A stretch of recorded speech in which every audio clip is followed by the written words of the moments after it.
बम बना के या पुल पुल उड़ा के जीवन को तबाह करता है। तो इंजीनियर तो बनेगा, इंजीनियर बनेगा बेटा, क्या बनोगे? इंजीनियर बनेंगे। तो ये कर्म है। और हमारे पुराने समय में भी जो बूढ़े बुजुर्ग लोग होते थे, तो हम लोग तो अपने आप को बहुत ज्यादा ज्ञानवान और बहुत सारी चीजें समझते हैं। जब से सोशल मीडिया आ गई तो हम अपने आप को बहुत ज्यादा समझदार समझते हैं। लेकिन हमें बचपन में हमारी एक नानी थी, मोहल्ले की दादी थी, तो हमेशा वो कहते थे बेटा धर्म और कर्म कर लो, धर्म और कर्म करो। ठीक है। तो धर्म जैसे ही हटा तो आप देख रहे हैं बहुत सारी समस्याएं आ रही हैं। शिक्षक में बेटा क्या बनोगे? शिक्षक बनेंगे। अच्छा शिक्षक बनेंगे तो क्या बनेंगे आप? शिक्षक शिक्षक बनेंगे तो क्या बनेंगे आप? शिक्षक में जैसे आजकल एक बहुत बड़े शिक्षक है, उनका नाम आ रहा है, मुझे तो याद नहीं, जाकिर नाइक साहब का नाम आ रहा है, बिलाल फिलिप का नाम आ रहा है। ये शिक्षक है। चल रहा है ना आजकल आपके सारी जगह। हम ही का अकेले बात नहीं कर रहे हैं समझ में धर्म की बात। केवल चार्जो डे नहीं कर रहा है। चार्जो डे तो बात कर रहा है धर्म और सुविधाजनक धर्म, टॉपिक ही अलग था। लेकिन आज सारे चैनल में आप उठा लीजिए, धर्मांतरण और ये सारी चीजें चल रही हैं। आप कहाँ भागेंगे सर? दुनिया से भाग जाएंगे? क्या करेंगे? कहाँ जाएंगे? चल रहा है ना। अब न्यूज चैनल खोलिए, सारे न्यूज चैनलों में चल रहा है। अब ये टीचर हैं, जाकिर नायक टीचर हैं, बिलाल फिलिप भी टीचर हैं। तो ये जो क्यों है, क्यों भैया बहुत ज्यादा इंपॉर्टेंट है, क्यों इतना ज्यादा इंपॉर्टेंट है कि इसके बिना आपका जीवन संभव नहीं है। आप कहीं पे भी जाएं, हम बिल गेट्स का एग्जाम्पल ले लेते हैं। अधिकतर जैसे ही हम लोगों ने धर्म छोड़ा, जिस लोगों ने धर्म छोड़ा, तो एक ही चीज है, डॉक्टर बनेंगे, टीचर बनेंगे, इंजीनियर बनेंगे, कुछ भी बनेंगे, हम सिर्फ बनेंगे पैसे के लिए। ठीक है। अच्छा पैसा कमा के क्या करेंगे सर? जीवन अच्छी तरीके से जिएंगे। तो उसके बाद अभी बिल गेट्स का नाम सभी ने सुना होगा, पैसे की कमी है नहीं, उसकी बीबी ने इतने साल बाद उससे तलाक ले लिया, तो जीवन क्या हुआ? यहाँ पे धर्म होता है तो जीवन आपका स्वर्ग हो जाता है। जीवन से मतलब हम बहुत बड़ी निर्वाण की प्राप्ति और अपने चक्र जागृत करना, इन सब चीजों पे ना भी जाएं तो धर्म का मतलब है। और पहली बार हम लोगों ने कहा भी था कि सनातन का मतलब सिर्फ यही है कि एक ये वैज्ञानिक जीवन पद्धति है। आज की डेट में हम सारी चीजें कर रहे हैं, सक्सेस के पीछे भाग रहे हैं, सफलता असफलता, प्रेशर, ये सारी चीजों के पीछे भाग रहे हैं। और इस भाग दौड़ में जीवन कैसे जीना है, जीवन जीने की कला क्या होती है, यही भूले जा रहे हैं। तो ये एक जीवन जीने की कला है। और यकीन मानिए कि इसकी मार्केटिंग भी होती है, इसका व्यापार भी होता है, निश्चित रूप से व्यापार होता है। और मैं अपने से चलूं कि जैसे हम लोग जाते हैं किसी सिद्ध पीठ पे जाते हैं, तो एक गर्भगृह होता है, एक मेन स्थान होता है, उसके चारों तरफ चार चार पांच पांच मंदिर बने होते हैं। वहां पे बस आपके तिलक लगा के आपसे पैसे डलवाए जाते हैं। आप बड़े पशु पेश में होते हैं, यार पैसे डाले कि ना डालें, अच्छा हम अपने मन से तो डालें, लेकिन ये जबरदस्ती ही कर रहा है कि भैया डालने ही पड़ेंगे। तो सीधी सी बात है भैया, प्रॉब्लम हर जगह है। लेकिन हमारा धर्म पहले समझना पड़ेगा कि हमारे धर्म के अनुसार जो छोटे छोटे से मंदिर बने हैं, जो बड़ा सा मंदिर बने, वहां पे पैसे डालने हैं कि नहीं डालने हैं। हमारे हिसाब से यही सुविधाजनक धर्म था कि हम कोई वहां पे अपनी मंदिर पूजा करने तो गए नहीं है, सब बिजनेस करने गए हैं कि हमारा लड़का हाई स्कूल पास हो जाएगा या हमारे बिजनेस में इतना बड़ा फायदा हो जाएगा, तो साहब मैं दोबारा से आऊंगा, आपको चुनरी चढ़ा दूंगा, फिर आपको एक गरी का गोला भी चढ़ा दूंगा। और जब इतना हो जाएगा तो फिर हम बड़े हृदय वाले 101 रुपए भी दान पेटी में डाल दें। हम बिजनेस के लिए गए, वहां पे धर्म के लिए नहीं गए। हम लेके गए कि ये हो जाए, वो हो जाए, वो हो जाए, वो हो जाए, हमने उसकी मार्केटिंग सुनी है, हम वहां पे गए। तो ठीक है, ये चीजें भी हैं, लेकिन समझना पड़ेगा सर, समझना पड़ेगा कि हो क्या रहा है। कबीरदास जी थे, जीवन भर चिल्लाए हिंदू ये है, मुसलमान ये, सबके ऊपर चिल्लाए धर्म कुछ नहीं होता है, ढाई अक्षर प्रेम का जो पढ़ ले वही सब कुछ हो जाता है। मतलब जीवन भर चिल्ला, बहुत बड़े व्यक्ति थे, उनका ज्ञान उच्च कोटि का था। उच्च कोटि का इसलिए था क्योंकि सरल भाषा में जो उस समय के चीजें थी, उन भाषा में उन्होंने लोगों को समझाया, और लोग समझे भी। समझे इसलिए तो उनके अनुयायी हुए, उनके पास इतने ज्यादा शिष्य थे, उनके फॉलोअर इतने ज्यादा थे। लेकिन उनके मरने के बाद साहब क्या हुआ? एक नया धर्म पैदा कर दिया गया, जिसे कहते हैं कबीर पंथ। दूसरे पॉइंट पे आ जाते हैं साईं बाबा। जीवन भर एक ईंट ब्रिक लगा के सोते थे और जब वो मरे तो उनके ऊपर इतना ज्यादा सोना चढ़ा हुआ है, इतनी ज्यादा चीजें चढ़ी हुई। और मैं आपको एक शॉकिंग न्यूज और बताता हूँ, साईं बाबा के सभी मंदिर प्रोफेशनल हैं, दे आर प्रोफेशनल। ठीक है, वो व्यक्ति जो गरीबों की सेवा में जिसने पूरा जीवन दे दिया, और उसका अब चरित्र चित्रण क्या कर रहे हैं, साईं बाबा का चरित्र चित्रण क्या है, कितने बड़ा सोने का मुकुट है, ऐसा है, ऐसा है, ऐसा है।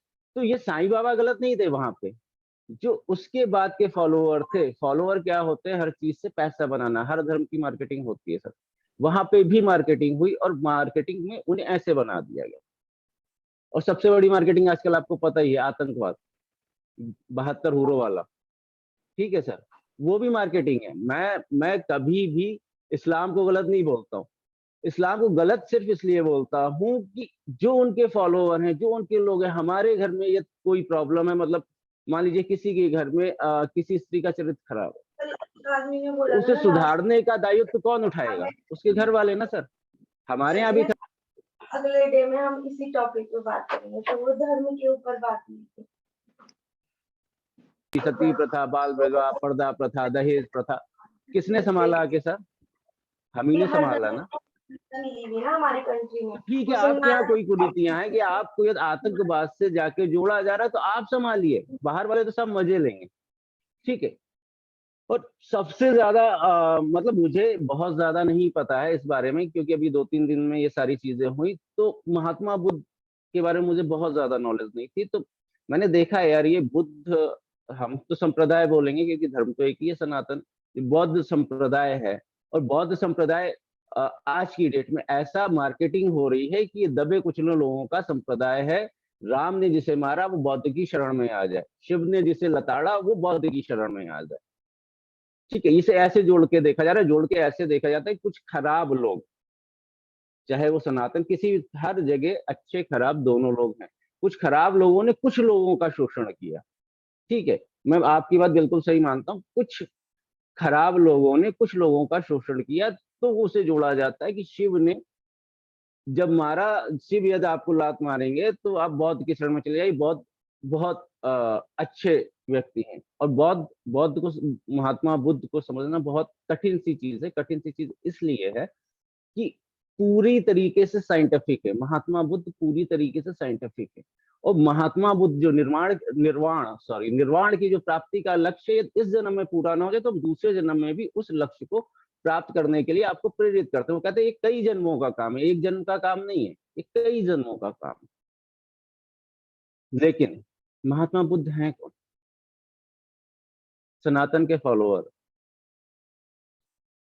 ये आप हिंदू मुसलमान और ये सारी चीजें कर रहे हैं, हिंदू मुसलमान बौद्ध कर रहे हैं, तो मैं आपको उसी आप ही की तरीके से बताता हूँ।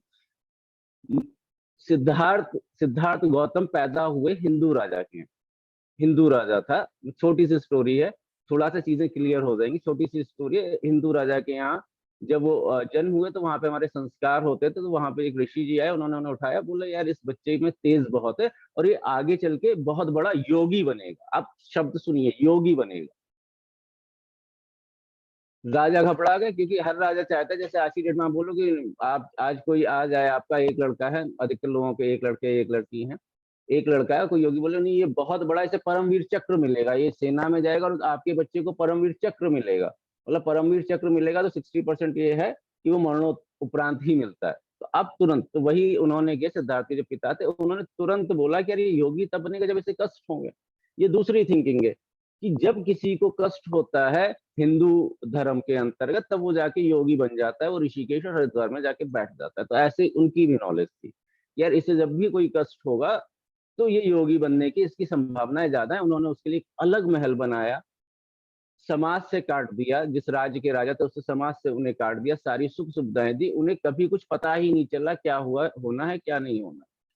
शादी भी कर दी गई, और शादी जो सबसे सुंदर महिला थी उनके नगर में, उनके राज्य में, उससे शादी करी गई।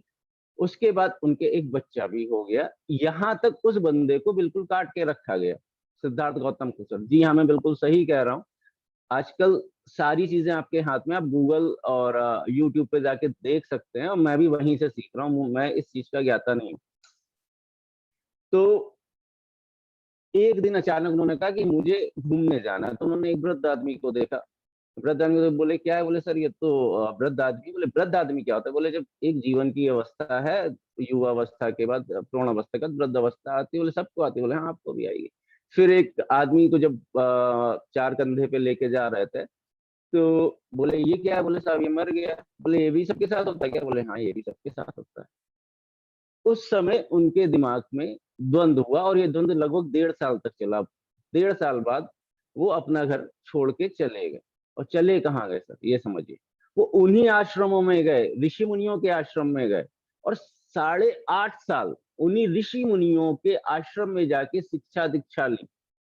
ठीक है, जिसे आप सनातन बोलते हैं। उसी सनातन धर्म से उन्होंने शिक्षा ली, और उसके बाद उन्हें निर्वाण की प्राप्ति हुई। जब वो कल्प वृक्ष के नीचे बैठे, उन्होंने सारी वही प्रक्रिया करी जो हमारे शिव बताते हैं, जो हमारे यहाँ, जैसे राजेश जी ने बताया, जो शैव संप्रदाय बताता है। शैव संप्रदाय बताता है शैव संप्रदाय के द्वारा समाधि तक कैसे पहुंचा जाए, उस प्रक्रिया के तहत महात्मा बुद्ध ने अपने को पाया। मतलब जो हम कहते हैं ना कि हमारा लक्ष्य क्या है? हमारा लक्ष्य है मोक्ष की प्राप्ति या शून्य की प्राप्ति। ठीक है, परम सत्य की प्राप्ति, यही तो बोलते हैं।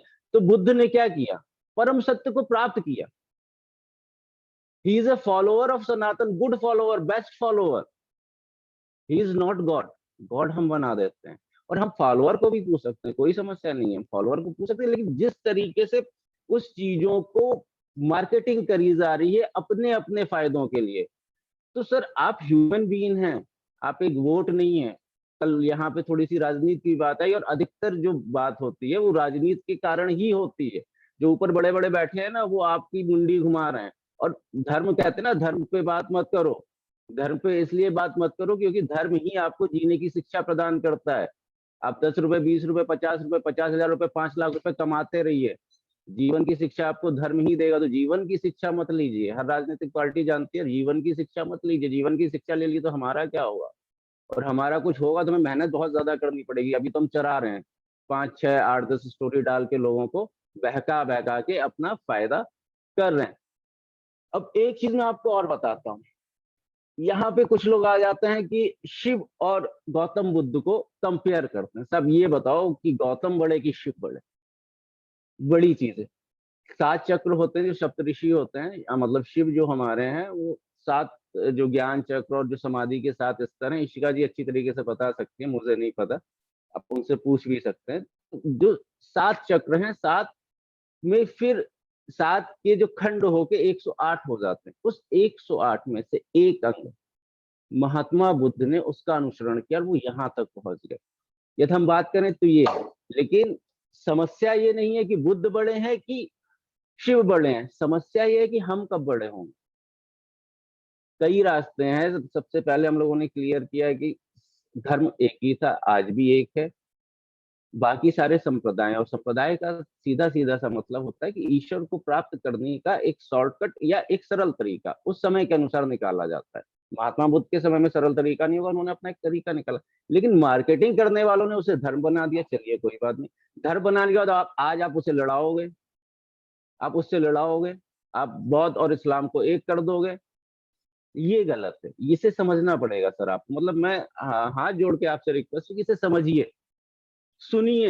यदि आप सुन नहीं रहे हैं, यही तो वो चाह रहे हैं। उन्होंने ऐसी चीजें आपके दिमाग में भरी है कि आप ये सुन नहीं रहे हैं, तो यही तो चाह रहे हैं। अच्छा, दूसरी चीज, एक चीज और मैं बताऊं आपको कि इन्फॉर्मेशन इतनी सारी कहाँ से लाई। मैं भी नहीं ला पाता, कोई नहीं ला पाता। उसका सबसे अच्छा तरीका ये भी मैंने कहीं से सीखा कि आप महसूस करना सीखें। ठीक है, आपका शरीर है, इस शरीर को समझने में, इसकी इंफॉर्मेशन निकालने में आपको मेरे ख्याल से पूरी जिंदगी निकल जाएगी। साइंटिस्ट बोलते हैं कि अभी दिमाग को हम पूरी तरीके से समझ नहीं पाए। अब आपका लीवर ट्रांसप्लांट होने लगा है, मतलब समझने में देर है। इस शरीर का एक एक अंग किस तरीके से काम करता है, ये समझने के लिए बहुत सारे ज्ञान और बहुत सारे विज्ञान की जरूरत है। लेकिन आप जिंदा बैठे हैं सर, आप जिंदा हैं, इसका मतलब आप समझ रहे हैं ना। आपको पता है कब सांस लेनी है, कब खाना खाना है, कब आपको और क्रियाएं करनी है, तो आप जिंदा हैं। आप जिंदा हैं, इसका मतलब सहज रूप से ये ज्ञान आपके अंदर कहीं ना कहीं इनबिल्ट है। या आप चीजों को महसूस कर रहे हैं। आपको प्यास लगी तो आपने पानी पी लिया, आपको भूख लगी आपने खाना खा लिया। ये आपको कहीं ना कहीं से इतनी इस शरीर के अंदर नॉलेज है कि आप इस चीज को समझ रहे हैं। तो बस यही चीज यहाँ पे भी देखिए कि महसूस करिए, हवा चल रही है, महसूस करिए। ठीक है, यदि आप धर्म को, बहुत कठिन सब्जेक्ट है, मैंने एक शब्द में आपको बताया कि बेटा क्या करोगे और क्यों करोगे, क्यों सिखाना चालू करेंगे तो आप धर्म सिखा पाएंगे, आपको अपने आप चीजें पता चलेंगी कि धर्म क्या है, क्यों क्यों बहुत इंपॉर्टेंट है। इसी तरीके से महसूस करिए, बहुत सारी चीजें हैं कि गलत गलत करके अब सनातन सब इसलिए खराब खराब है कि ढोल गवार शूद्र पशु नारी, ये सब ताड़न के अधिकारी। ढोल गवार शूद्र पशु नारी, ठीक है वो गलत है। देवेश जी ने इस चीज का स्पष्टीकरण भी दिया एक एपिसोड में, लेकिन मैं मान रहा हूँ चलो एग्जैक्टली यही लिखा था। तो अब आप आइए, ढोल तो ढोल हो गया, उसे तो बजाना ही उचित है, ढोल यदि बजाया ना जाए तो उसका फायदा। एक गवार, रामायण काल में या पूरी रामायण के अंदर सिर्फ एक गवार था सर, उसका नाम था केवट। पढ़ के देखिए, एक ही गवार माना गया, एकदम शहर से बाहर नदी के किनारे रहता था। वो कहता था भैया तुम्हारी धूल लगेगी तो ये भी स्त्री बन जाएगी, और जो भी चीजें, एक गवार था। लेकिन वो गवार कौन था? श्री राम का सिर्फ एक मित्र था, वो था केवट। जब राम का राज्याभिषेक हो रहा था तो भरत ने पूछा कि हमने अपने हिसाब से राज्यों के राजाओं को और सारे लोगों को आमंत्रित कर दिया है, सर अब आपके कुछ पर्सनल मित्र हो। राम जी से बोला कि भगवान आपके पर्सनल मित्र हो तो आप उनके बारे में बताइए, मैं उन्हें भी इन्वाइट कर लेता हूँ, पर्सनल मित्र तो आप ही जानते हो। बोले साहब मैं तो 14 साल वनवास में रहा हूँ, मेरा सिर्फ एक ही मित्र, उसे बुला लीजिएगा। बोले कौन मित्र? बोले वो केवट है। मित्र क्यों है? मित्र इसलिए कि यार उसने मित्रतावश हमें वो पार कराई, उसने हमसे कुछ, वो हम देना चाह रहे थे चूड़ामणि, उसने कुछ नहीं ली, तो वो मित्र है। भगवान राम का सिर्फ एक मित्र था, वो था केवट। अच्छा, ढोल गवार शूद्र, ठीक है भाई, शूद्र की बात कर लीजिए। अब जो रामायण लिख रहा है वाल्मीकि, आज के अनुसार में वाल्मीकि समाज एससी की श्रेणी में आता है। ठीक है, अब इससे बड़ा मैं क्या बोले, जो रामायण लिख रहा है, और देखा होगा वाल्मीकि ऋषि के आश्रम में जाते थे, भगवान राम भी पैर छूते थे, दशरथ भी छूते थे, सब लोग छूते थे। तो ढोल गवार शूद्र पशु, पशु तो आप जानते हो कि भगवान सीता जब भी वन में लकड़ी काटती थी, आप लोगों ने देखा होगा, तो वो वहां पे पहले पेड़ से नमस्कार करती थी कि वृक्ष आपने, हे पेड़ देवता आपने हमारी बहुत सेवा करी, आप नहीं होते तो हमारा कल्याण नहीं होता, और आज आप सूख चुके हैं, आपने हमारी इतना सेवा करी, आज आप सूख चुके हैं, तो मैं आपको इस जगह से हटा रही हूँ जिससे नए वृक्ष उत्पन्न हो। और उसके बाद वो उस पर कुल्हाड़ी चलाती थी, ये वृक्ष है, तो पशुओं पे कैसे ताड़ना दिखाएगा उस कालखंड का। और अब नारी सर, बड़ी बड़ी पिक्चरें बनी है, बहुत बड़ी बड़ी पिक्चरें बनी है कि राम ने सीता को वनवास दे दिया, राजा था, ये था। अच्छा ठीक, राम को वनवास किसने दे दिया? उसी रामायण की बात कर रहा हूँ मैं, कहीं नहीं जा रहा। राम को वनवास किसने दिया? कैकई कौन थी? नारी थी या और कुछ थी? आप बताइए। एक चीज को लेके, जैसे हमारे बचपन में था ना, हमारे बाबा जी थे तो वो ऐसे करते थे, ऐसे यहाँ पे हाथ लगाते थे, बोले कौआ कान ले गया, कौआ कान ले गया, कौआ कान ले गया, कौआ कान ले गया, और हम रोने लगते। हम बच्चे थे तो कौआ कान ले गया, कौआ कान ले गया, तो हम रोने लगते थे। जैसे जैसे अकल आई, वैसे वैसे पहले देखा कि कौआ कान ले गया कि नहीं ले गया, अच्छा यार लगा है, ठीक है बाबा मजाक कर। आप सभी से रिक्वेस्ट है, अब आप बड़े हो गए, कौआ कान ले गया, कौआ कान ले गया, तो एक बार देखें कान है भी कि ले ही गया। वही चीज में कह रहा था, महसूस करिए। एक श्लोक, एक दोहे को लेके आप जूझे चले जा रहे हैं, भागे चले जा रहे हैं, नहीं ये गलत है, इसमें ये नहीं करना, पूरा तो देखो यार, और महसूस करो यार, उसी चीज में महसूस करो कि यार वहां पे क्या था, किसी को कुछ बताने की जरूरत नहीं है। तो आज सर समय हमें बहुत कम मिला था, 2 मिनट का समय मिला था, और यदि हमारी बातों से किसी को कुछ अलग चीज की फीलिंग हो तो यकीन मानिए, चार्ज ऑफ डे में कभी भी इस चीज का वो नहीं है कि किसी की भावनाओं को ठेस पहुंचाए। और फिर वही चीज है, काफी सारे प्रेजेंटेशंस मेरे तैयार थे, स्लाइड्स तैयार थी, श्लोक्स तैयार थे, लेकिन वो कल थोड़ा सा मना हो गया था कि इस चीजों पर मैं बहुत ज्यादा डिस्कस नहीं करना है। तो वो चीजें हैं, बस एक श्लोक है, मैं मुंह से ही बता देता हूँ, सर्वे भवन्तु सुखिनः, सर्वे सर्वे भक्त निरामया। तो हमारा धर्म भी यहीं से स्टार्ट होता है कि सभी सुखी हो, सभी निरोगी हो, सभी का कल्याण हो। और हमारा चार्य डे भी यहीं से स्टार्ट होता है कि सभी सुखी हो, सभी निरोगी हो, और सभी कुछ ना कुछ अच्छा बौद्धिक स्तर पे सभी का मानसिक विकास हो, और हम बचपन से बड़े हो जाएं, या कोई मुझसे बोले कौवा कान ले गया तो हम एक बार जरूर देखें सर कान है। धन्यवाद राजेश जी, ओवर टू राजेश। वो बंद करो।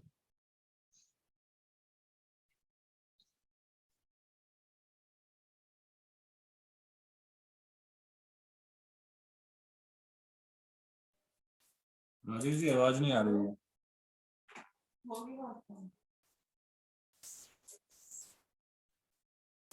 हेलो राजेश जी, आप सुन पा रहे हैं?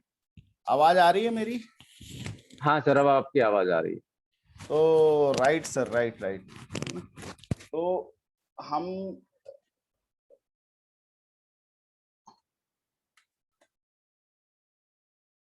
चलिए, तो दोस्तों हम बेसिकली इन सब विषयों पे एक्सपर्ट नहीं है, इसलिए हम कुछ नहीं कह सकते, लेकिन आपने अपने विचार दिए, खुल के दिए, और यह मंच है कि सबको खुल के विचार करने का मौका जरूर देता है। और क्योंकि इस विषय से सब सहज नहीं थे, तो इसलिए हमने कल इस विषय को समाप्त कर दिया था। पर चलिए कोई बात नहीं, फिर भी यहाँ पे सब लोग फील फ्री करें अपने विचारों को बोलने के लिए। कोई भी विचार, क्योंकि देखिए विचारों का विमर्श नहीं होगा तो फिर हम आगे नहीं बढ़ पाएंगे। अब दूसरा, हम पहले से डिक्लेयर करते हैं, हम किसी भी राजनीतिक पार्टी के समर्थक या आलोचक नहीं हैं, है ना। चार्ज और डे किसी को, हमारी एक भावना है कि हम इस मंच से लोगों को पॉजिटिविटी दें और सही सोचने की प्रेरणा दें, सही ओरिजिन यानी अपने आप से सोचने की प्रेरणा दें। तो कल एक इशू आया था, है ना, तो अब हम उस पे चलते हैं। हम ये कुछ एक चीजें कल इंद्रजीत सिंह जी ने बताई थी और हमने उन्हें प्रॉमिस किया था कि आज इस पे डिस्कशन करेंगे। तो और हम चाहेंगे ये टॉपिक कंटिन्यू ना ही हो, हम अन्य पहलुओं, ये एक पहलू था तो इसलिए हमने इस पे बात करी, कल से हम दूसरे पहलू पे बात करेंगे। तो अभी हम इंद्रजीत सिंह जी को बोलते हैं कि वो अपनी बात रखें। हाँ जी, मैं लाइन पे हूँ। जी जी आए, हाँ अपनी बात रखें सर। बात आपने कल ये कहा था ना कि हमारी टॉपिक पे जो बात हुई थी कल, मैं भूल गया थोड़ा सर।